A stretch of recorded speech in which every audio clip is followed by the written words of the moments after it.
तो बेसिकली रामायण का ट्रेलर तो आ गया, लेकिन हमने बस उस ट्रेलर का रिव्यू किया था। आज कुछ एक डिटेल्स के बारे में भी बात करते हैं जो शायद आप लोगों ने मिस कर दिए हैं या आपके लिए बहुत इंपॉर्टेंट है। हेलो, मेरा नाम है योगी और हमारी मुलाकात बार बार होगी। तो सबसे पहले बहुत से लोगों का एक ये सवाल था कि इस ट्रेलर में हनुमान जी क्यों नहीं है। तो इसका सीधा आंसर ये है कि इस ट्रेलर में ना जामवंत जी है, ना अंगद है, ना बाली या सुग्रीव है, ना नल नील। तो मेरे कहने का मतलब ये है कि हम सबको पता है कि रामायण 2 पार्ट्स में रिलीज होंगी। तो फर्स्ट पार्ट सिर्फ सीता हरण तक एंड जटायु रावण युद्ध तक ही सीमित रहेगा। एंड वैसे देखा जाए एंड अगर आपको पता हो तो रामायण में श्री हनुमान जी की एंट्री तब होती है जब वो हरण के बाद सीता मां को ढूंढने निकल पड़ते हैं। एंड इसीलिए इस ट्रेलर में हनुमान जी को नहीं दिखाया गया क्योंकि कोई पॉइंट ही नहीं बनता। लेकिन इसी को कॉन्ट्राडिक्ट करता है कुंभकर्ण का सीन, उसको तो दिखा दिया जबकि वो सीता हरण के बाद वाला ही सीन है। Anyways let's wait for the movie, क्योंकि मेरी ऐसी इंट्यूशन है कि पहले पार्ट के क्रेडिट में शायद हमको हनुमान का ग्लिम्स या सेकंड पार्ट का ग्लिम्स दिखाया जाए।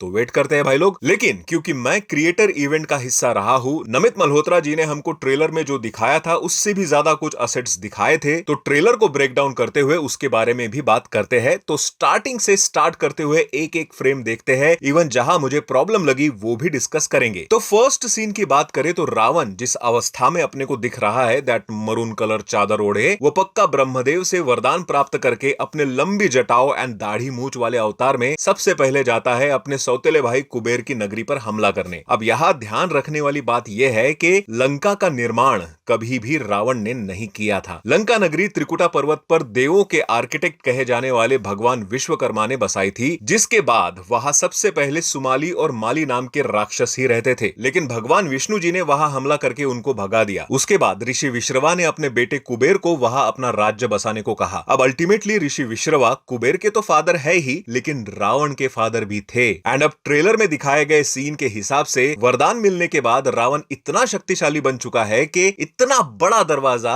उसने अपने एक पैर के धक्के से तोड़ दिया। खोला भी नहीं, सीधा तोड़ दिया। अब यहां क्योंकि मैंने फ्रेम बाय फ्रेम देखा है तो एक प्रॉब्लम नजर आई है। इंपैक्ट के वक्त 2-3 फ्रेम्स के बाद वो दरवाजा टूट रहा है। 2-3-4-5 फ्रेम्स के बाद एक्चुअली ये एक झटके में पता नहीं चलता, बट टेक्निकली थोड़ा सा रॉन्ग है। तो यहां परफेक्ट सेंस बनता है रावण की जटाओं को लेकर या बढ़े हुए दाढ़ी मूछ को लेकर। इवन अटेंशन टू डिटेल भी देख सकते हो आप कि रावण के गले में जनेऊ है, बिकॉज वो राक्षस भले ही हो लेकिन वो ब्राह्मण कुल से था। आगे जब रावण उस टूटे महल के बालकनी में आकर खड़ा होता है तो नीचे जो पब्लिक है वो देखने में उसकी राक्षस सेना लग तो रही है, लेकिन वो इतने ज्यादा संख्या में है कि चींटियों का झुंड लग रहा है। यहाँ एक और चीज आप नोटिस करोगे कि जो रावण का वॉक वाला सीन हमने टीजर में देखा था वो सेम सीन इसमें है, लेकिन बिना पुष्पक विमान के। अच्छा, लंका जैसे रावण ने बनाई नहीं थी, वैसे ही पुष्पक विमान भी रावण का नहीं था, वो उसके भाई कुबेर का ही था, जो कुबेर को भी विश्वकर्मा ने दिया था। अगले शॉट में रावण ये क्लियर करता है कि अभी वरदान के बाद वो तीनों लोक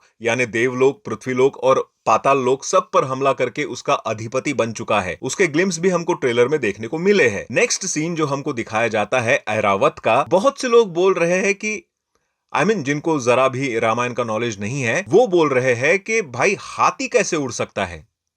तो भाई वाल्मीकि रामायण में इंद्र के वाहन यानी ऐरावत का डिस्क्रिप्शन वैसा ही है जैसा हमको इस ट्रेलर में दिखाया गया है। वो उड़ने वाला सफेद कलर का और 4 दांतों वाला प्राणी था जिसको हाथियों का राजा भी कहा जाता था। लेकिन क्योंकि हर कोई पौराणिक कथाओं और उसके कैरेक्टर्स को अपने अपने तरीके से प्रेजेंट करने की कोशिश करता है, यहाँ I bet this is the best presentation of Airavat. और इसी लड़ाई में यू कैन फाइंड कि ऐरावत पर इंद्रदेव सवार है, जो ग्लिम्स में समझ में तो नहीं आते, लेकिन frame by frame and zoom करके देखोगे तो यू कैन फाइंड हिम आराम से। नेक्स्ट फ्रेम में एक राक्षस आपको वॉर हॉर्न बजाते हुए दिख रहा है। उस चीज को जो वो बजा रहा है उसको रणसिंघा या श्रुंग कहते हैं। जब भी युद्ध की घोषणा होती है तब श्रुंग को बजाया जाता है, और ये कैरेक्टर जो श्रुंग बजा रहा है वो है राजा माली, और ये एक्चुअली रावण के नाना जी थे। मतलब सगे वाले नहीं, रावण के सगे नाना थे सुमाली और माली उनके भाई थे। देख रहे हो कितना डीपर जाने की कोशिश हो रही है। रावण के मदर के फादर के भाई तक दिखा दिए गए हैं। वैसे माली का रोल यहाँ प्ले करने वाले हैं एक्टर चेतन हंसराज। आगे फ्रेम में देखोगे तो रावण जब ऐरावत को पंच मार रहा है तो वो हवा में उड़कर मारने से पहले अपने पेट एनिमल पर सवार था, जिसको हम आगे आने वाले सीन में भी देखते हैं जब रावण गुस्से में है उसके सामने। इस पेट एनिमल का नाम भी है क्रोधा। आगे हम देखते हैं कि भगवान विष्णु का भी ग्लिम्स हमको दिखाया जाता है और पता नहीं क्यों मुझे इस चेहरे में रितेश देशमुख की झलक क्यों नजर आ रही है। हालांकि जहां तक मुझे पता है भगवान विष्णु का भी रोल रणबीर कपूर का ही होने वाला है, बट लेट्स सी, क्या पता शायद वीएफएक्स के बाद चेंज कर दिया जाए फेस, या शायद हमारे सबके फेवरेट सौरभ राज जैन को इस रोल को निभाने के लिए बुलाया जाए, क्योंकि भाई अभी भी 3 महीने बाकी है। लेकिन उनके इस विश्वरूप के आगे कोई लेविटेट करते नजर आ रहा है एंड मोस्ट प्रोबेबली वो इंद्रदेव होंगे, जो रावण के अत्याचारों के बाद भगवान विष्णु से मदद मांगने गए होंगे। तब भगवान विष्णु उन्हें बताते हैं कि वो मनुष्य रूप में जन्म लेकर आएंगे। नेक्स्ट फ्रेम में हमें राजा दशरथ पुत्र प्राप्ति का यज्ञ करते नजर आ रहे हैं, जहां राइट कॉर्नर में देखोगे तो वो एक्टर शिशिर शर्मा है जो प्ले कर रहे हैं ऋषि वशिष्ठ का रोल, एंड लेफ्ट में बैठी है राजा दशरथ की तीनों रानियां। उसके बाद फर्स्ट ग्लिम्स आता है श्री राम का सिलुएट में, एंड उसके बाद हमको दिखाया जाता है अयोध्या का पूरा सीन, जहां अयोध्या कितनी बड़ी है वो तो दिखाया ही गया है, लेकिन राजा दशरथ अपने सभी पुत्रों के बारे में प्रजा को बता रहे हैं। जहां स्क्रीन के लेफ्ट में खड़ी है मां कौशल्या यानी श्री राम की माता, played by Indira Krishnan, and right में खड़ी है मां सुमित्रा, प्लेड बाय सोनल झा, जिनके 2 बेटे थे लक्ष्मण एंड शत्रुघ्न। तो ध्यान से देखोगे तो उनके हाथ में 2 बच्चे हैं। नेक्स्ट फिर डायरेक्ट बच्चे बड़े हो चुके हैं, एंड पहली बार हमको फुल फ्लेज श्री राम अपने ट्रेनिंग पीरियड में दिखते हैं, घोड़े पे सवार, आंखों पर पट्टी बांधे, चील ने फेंके हुए बेल पर एग्जैक्ट निशाना लगाते हुए। फिर नेक्स्ट फ्रेम में हम श्री राम को एक राक्षस से लड़ते हुए देखते हैं, और उस राक्षस का नाम है Subahu, which is played by Parminder Chadha.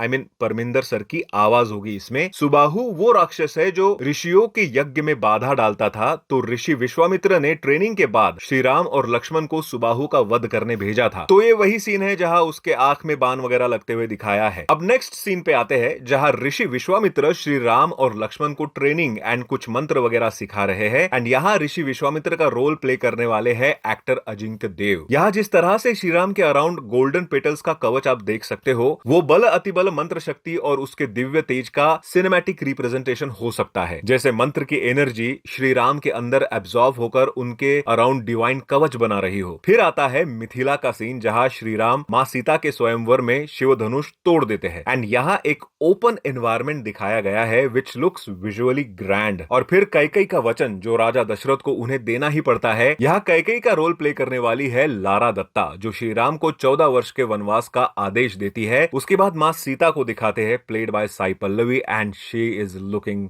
Stunning. बस उनकी आवाज को डब करवा दो मेकर्स, मेहरबानी होगी। यहाँ हमको एक्चुअली सीन समझा दिया गया है कि मां सीता अब श्री राम की अर्धांगिनी बन चुकी है, एंड इसीलिए अपने भी वचन को पूरा करने वो श्री राम जी के साथ वनवास में जाएंगी। एंड वनवास पर जाते वक्त जब रथ का सीन है, तो रणबीर की आंखों में जो आंसू है एंड उस आंसू में वो लाइट्स वगैरह दिख रही है, इट्स मेस्मराइजिंग शॉट भाई। एक्टिंग वाइज भी एंड अपने पेन को दिखाने वाले पर्सपेक्टिव के भी हिसाब से रणबीर कपूर ने जान डाल दी है कि उनको दुख हो रहा है अपने प्रजा को छोड़ते वक्त, लेकिन अपने पिता के वचन का पालन भी करना है। आगे हम एंट्री देखते हैं शूर्पणखा की, प्लेड बाय रकुल प्रीत, जो अपने आप को जनस्थान की राजकुमारी बोल रही है। पुराणों के अनुसार जनस्थान में रावण की बहन शूर्पणखा रहती थी, और जनस्थान दंडकारण्य का एक हिस्सा था, जहां रावण की राक्षस सेना भी तैनात थी। 100-500 नहीं, पूरे 14,000 सैनिक थे वहां। एंड जब लक्ष्मण शूर्पणखा का नाक कान काटता है, तो वो डायरेक्ट रावण के पास नहीं जाती, वो पहले जनस्थान में अपने बेस पर जाकर राक्षसों से राम लक्ष्मण पर हमला करवाती है, एंड उस हमले में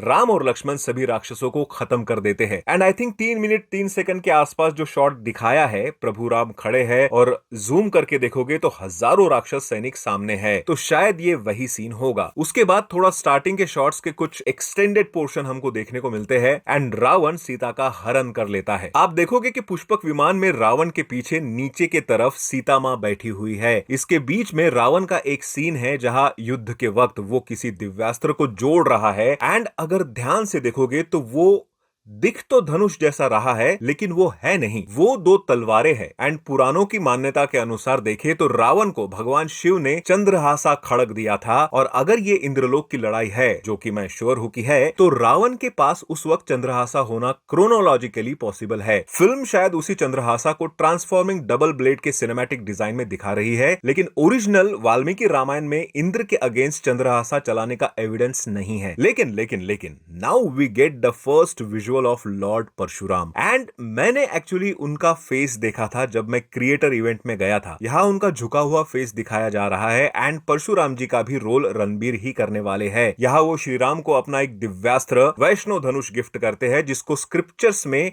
शारंगा भी कहा गया है, जो हमको ट्रेलर में दिखाई भी दे रहा है। इसके बाद आता है एक ऐसा सीन जो शायद रामायण पार्ट 1 का क्लाइमैक्स सीन भी हो सकता है, जटायु एंड रावण युद्ध। यहाँ जटायु को अनुपम खेर जी आवाज देने वाले हैं एंड जिस तरह के विजुअल्स हमको दिखाए जा रहे हैं, भाई एपिक होने वाला है ये सीन। और मैं ये सिर्फ विजुअल एस्पेक्ट से नहीं बोल रहा। जटायु रामायण के सिर्फ एक सपोर्टिंग कैरेक्टर नहीं, बल्कि सीता हरण के बाद श्री राम को रावण तक पहुंचाने वाली पहली इंपॉर्टेंट कड़ी है। उनका कैरेक्टर बताता है कि धर्म के लिए लड़ने में जीत से ज्यादा इंपॉर्टेंट है गलत के सामने खड़े होना। आगे कुछ एक सीन्स फटाफट दिखाए जाते हैं, जहां वनवास के वक्त भरत श्री राम को मिलने आते हैं। तो वहां लाइन से अगर देखे तो मां सीता, श्री राम, भरत, लक्ष्मण, ऋषि जबाली एंड पीछे शत्रुघ्न है। जी हाँ, वो ऋषि जबाली है जो श्री राम को अपना वनवास छोड़कर अपने राज्य को संभालने की बात करते हैं और उन्हें मनाने की कोशिश करते हैं। लेकिन जब वो नहीं मानते तो भरत श्री राम की पादुका लेकर अयोध्या वापस आते हैं और उनको राजगद्दी पर रख के राज्य को खुद संभालते हैं। नेक्स्ट सीन में हमको मंथरा भी दिखाई देती है, कैकेयी की एक ऐसी दासी जिसके वजह से एक्चुअली ये सारा रामायण हुआ। उसने ही कैकेयी के कान भरे थे अबाउट वनवास एंड भरत का राज्याभिषेक। यहाँ उनका रोल किया है शिभा चड्ढा ने, जो कि I can say perfect casting है। अच्छा, हमको विवेक ओबेरॉय भी इसमें दिखाई देते हैं एज विद्युत जीवा character and this is interesting. अब आप शायद रियलाइज करोगे कि रावण के पॉइंट ऑफ व्यू एंड उसके रिलेटिव्स को लेकर भी मेकर्स बहुत ज्यादा डीप जा रहे हैं, क्योंकि विद्युत जीवा रावण का जीजा था, शूर्पणखा का पति, लेकिन रावण एक युद्ध में उसका वध कर देता है। क्यों, बताता हूं ना। अब यहां तो प्रॉपर दोनों का युद्ध होते हुए दिखाया है, मे बी क्रिएटिव लिबर्टी लेकिन रामायण के डिपिक्शन के हिसाब से रावण ने कालकीय दानवों के खिलाफ युद्ध किया था, जो रावण की राइवलरी क्लैन थी, और विद्युत जीवा उन्हीं की तरफ से लड़ रहा था। युद्ध के जोश में रावण जो सामने आए उसे मारते जा रहा था और विद्युत जीवा उसके हाथों एक्सीडेंटली मारा गया। शूर्पणखा ने रावण से यह भी कहा था कि तुम मेरे भाई होकर भी मुझे विधवा बना गए। उसके बाद अपनी गलती मानकर रावण ने शूर्पणखा को दंडकारण्य भेज के जनस्थान की राजकुमारी बना दिया था। अच्छा, उसके बाद जो मां सीता का शॉट है तलवार घुमाने वाला, वो ये भी दिखाता है कि मां सीता शादी से पहले एक योद्धा की तरह सारे पैतरे भी जानती थी। She was a warrior. अच्छा, मारीच का भी अहम रोल है इसमें, रावण के मामा का रोल, जो अपने आप को एक गोल्डन हिरन में बदल देते हैं। यहाँ वो रोल प्ले कर रहे हैं talented actor Saurabh Sachdeva. Next एक सीन में हम भोपू बजाकर कुंभकर्ण को जगाने वाला सीन भी देखते हैं। यस, वो कुंभकर्ण को ही उठा रहे हैं। राइट कॉर्नर में आप बड़ा सा पैर देख सकते हो। नेक्स्ट शॉट में फुल फ्लेज्ड कुंभकर्ण भी है, लेकिन मुझे यह लग रहा है कि उन्हें और विशाल जायंट की तरह प्रेजेंट करना चाहिए था, क्योंकि इस शॉट में आप देखोगे तो कुंभकर्ण के बाजू में एक घोड़सवार जा रहा है। आई मीन किसी प्राणी पे तो सवार है वो, उससे अंदाजा आ रहा है कि उसकी हाइट क्या ही होगी। But I really like the realistic approach here. जब वो पैर उठाता है, वो पैर के नीचे का टेक्सचर, हल्की मिट्टी, हल्का खून और पैर के छाले सब दिखाई दे रहा है। तो डिटेलिंग में तो गए हैं विथ सम फ्लॉज, लेकिन वो ऐसे नहीं है कि एकदम विजिबल रहे। अभी भी 3 महीने है काम करने को, तो इस पर अभी भी काम किया जा सकता है। लेकिन कुंभकर्ण से एक बात और मेरे को समझ में आई कि अगर आप कुंभकर्ण तक जा सकते हो, जो कि एकदम लास्ट में उसको उठाया जाता है, एंड आई एम श्योर कि ये तो फर्स्ट पार्ट का हिस्सा नहीं होगा, फिर भी आपने दिखाया, तो क्या चांसेस नहीं थे कि हनुमान जी का ग्लिम्स भी दिखाया जाता? एनीवेज, आई नो कि उनका शॉट अभी कंप्लीट नहीं हुआ है, सनी देओल ने खुद इवेंट में कंफर्म किया था, बट जस्ट ऐसे ही जुप से समुद्र के ऊपर से उड़ते हुए दिखा देते सोनिक स्पीड में। But anyways, I have a faith in you कि आप रामायण को लेकर कुछ गलत तो नहीं दिखाओगे। बाकी आपने अगर कुछ नोटिस किया जो मेरे नजरों से छूट गया तो कमेंट में जरूर बताना। मिलते हैं अगली वीडियो में। बाय।